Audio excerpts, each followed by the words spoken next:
ఉయ్యార కుండ తడి శివుని సిగను విడి జలధార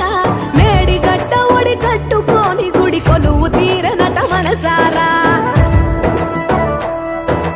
ఏండ్ల గోసలిడి ఎత్తుకెగసిపడి చంద్రశేఖరుని కలదీరా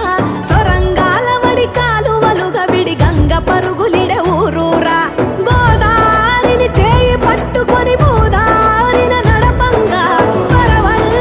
ప్రాణహితకు వెనకడుగుల్లే నేర్పంగా వందలాది మేధావుల తెలివికి వేల కార్మికుల చెమటల బలిమికి లక్షలాది ఎకరాల కలిమిరా కాళేశ్వరం అదిగో